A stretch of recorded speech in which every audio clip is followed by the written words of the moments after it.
Next, Legal Weapon, 30 Years of Perry Mason continues with the case of the restless redhead. Coming up next on TBS. You're watching TBS, home of National Geographic Explorer.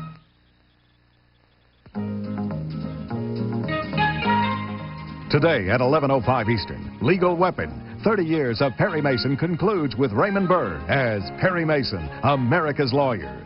But now a redhead's temper gets the best of her. Now Perry tries to prove she's innocent on Perry Mason, next on TBS. The new look Atlanta Braves. These people are going crazy. You all come out and see us. You're going to like this team. Now the Giants take on the Braves. Live tonight at 7:35 Eastern on TBS.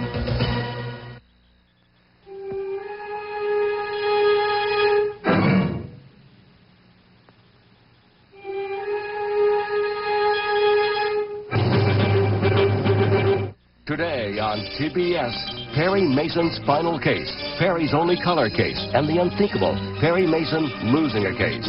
Join host Barbara Hale for the TBS special, Perry Mason, America's Lawyer, today at 11:05 Eastern on TBS. Courtrooms like this played a major part in my life. My television boss, Perry Mason, sat here at the defender's table, and I was always right there at his side, his faithful secretary, Della. Actually, I'm Barbara Hale, and I'll be your host as we look at 3 episodes of the most successful courtroom drama in television history.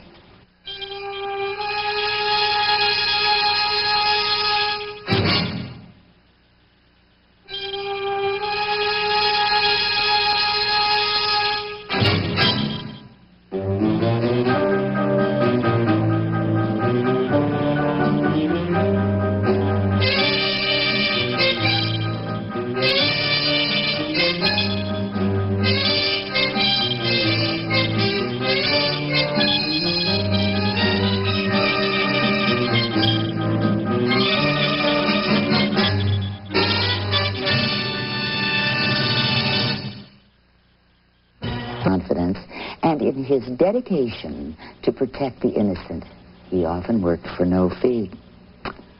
To a lot of people, he represented the American legal system at its very best. Perry Mason was the brainchild of Earl Stanley Gardner. A lawyer himself, Mr. Gardner used his professional knowledge in 82 popular novels. In 1959, Mr. Gardner assembled one of the best acting companies in television history.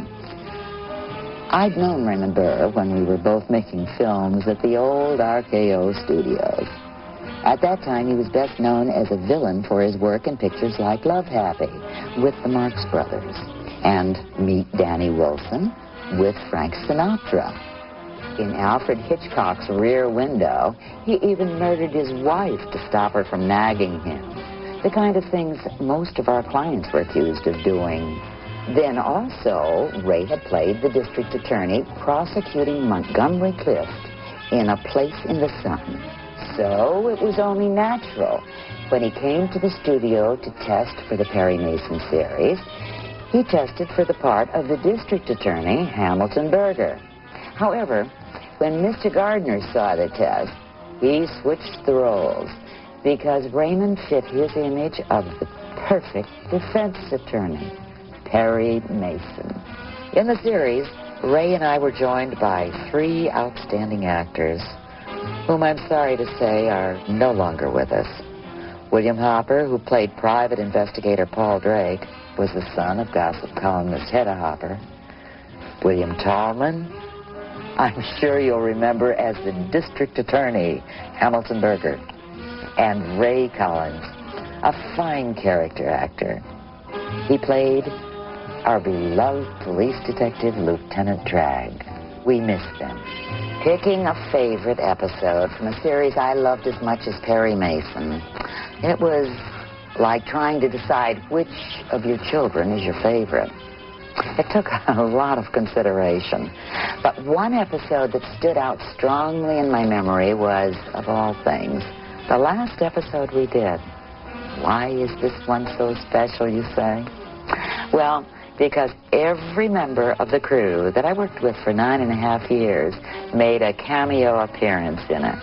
Particularly, and do note, the judge is played by none other than Earl Stanley Gardner, the creator of Perry Mason. And here it is, the case of the final fade-out.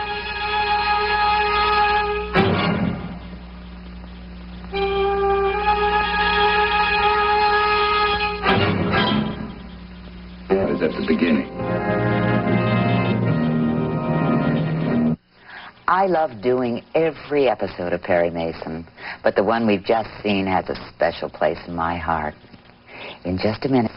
Result, Perry and I entered a courtroom that wasn't just shot in shades of gray. This is the only episode ever shot in color during our 9.5 years of filming. The case of the twice-told twist. And plenty of outdoor lighting. Answered. But, madam, you only see the case I try on Saturdays. Remember, that's when Perry Mason originally aired, Saturday nights. Actually, Perry did lose once in the case of the deadly verdict. That episode was such a departure for the Perry Mason series that we received literally thousands of letters saying, never let that happen again. Now, for the first time in almost 20 years, we'll get to see television's most successful lawyer face his one and only defeat.